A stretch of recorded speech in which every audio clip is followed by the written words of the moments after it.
Well, we kicked off the program yesterday with a really good chat with Chris Lynch from Chris Lynch Media in Christchurch, who'd done an excellent story that many of you had read over the break regarding a venue in Christchurch hosting a music, a cultural event from an outfit called Browntown, who received some money from the government, I think from New Zealand On Air, and were running a music event where they were differentiating ticket prices, but not the old way, students and pensioners get a discount. There was a discount if you were tangata whenua, in other words, if you were Māori or Pacifica indeed.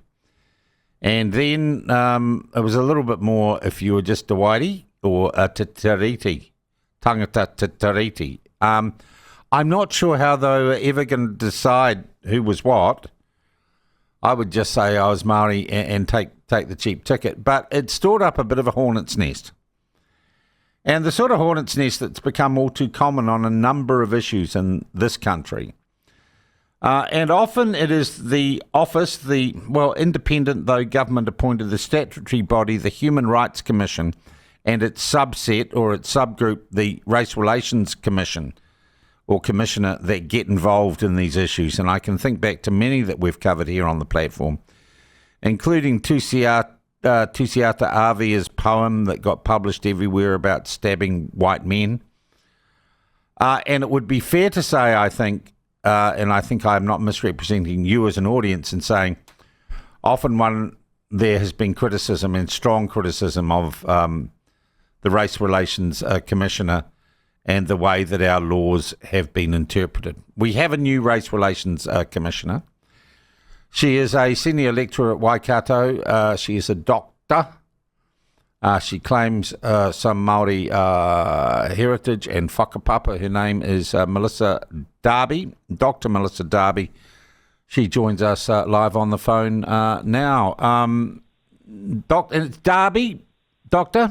It is Darby. It's spelled Derby, though. It is spelled Derby. That's pronounced the Darby. wonders of the English language. Look, Sure first up, now, is it Doctor? Is it Melissa? Is it Commissioner? Melissa. Melissa's okay. Melissa's fine by me. All right. Melissa's okay. Melissa, I first want to ask you, just give us the whakapapa. Are you primarily a person who would identify as Māori, as Kiwi, as European, as tangata treaty? How do you describe yourself? It's Melissa. Look, I do have Māori heritage, but it's something that, and it's, something that I'm happy to acknowledge, but it's not something that I ever want to be pigeonholed on in terms of I must therefore think in this particular issue in this particular manner. Okay, you're a university academic. What do you specialise in? I specialised in child development primarily, and I was particularly focused on children's early literacy development, but I had a wider sort of focus, often wading into or commenting on issues related to race and ethnicity and social cohesion and so on in this country. And I guess that's how I found myself in this particular role now. Would you describe yourself in any former life or in any way as an activist? No. Okay. We have some idea of who you are. Where are you from? Where do you hail from? I grew up in Christchurch, actually, but currently living in Tauranga, which is actually where my Māori side is from as well. So I've got a lot of family here, and but yeah, still have close ties to Christchurch as well. All right. Melissa, in a broad sense, what do you see the job of the Race Relations Commissioner being? Well, that's a good question, Sean, but let me say that, look, I've stepped into this role at a time when really division and polarisation has been on the rise in recent years.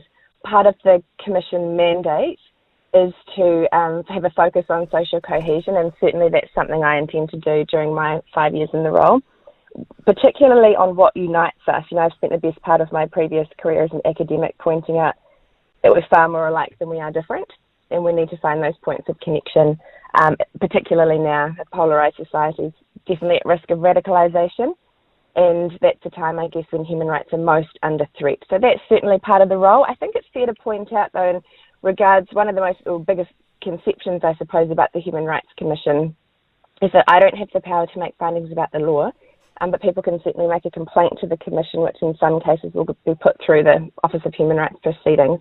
But what I am here to do is to lead on issues of social significance like this one that's come up last week, and that's what I intend to do for the next 5 years. That's a very interesting, and I think perhaps in the context of how we've had public debates in this country in recent years, that's a very nuanced way of putting it, because if we say your idea is to promote social cohesion, that's quite different than saying my job is to witch hunt out people who are racist or that don't agree with the letter of the law. It's quite a different approach. And I think that your predecessors fell into, at a time when cancel culture and cultural witch hunts were rampant in this country, they fell into the role of basically calling people out totally and damaging people rather than improving relations overall. Yes, and I think that we have to make sure that, any approach, or certainly I'll be making sure that any approach I take contributes to social cohesion and harmonious relations rather than fuels division, resentment, and so on, or in this case perpetuates negative stereotypes about particular groups.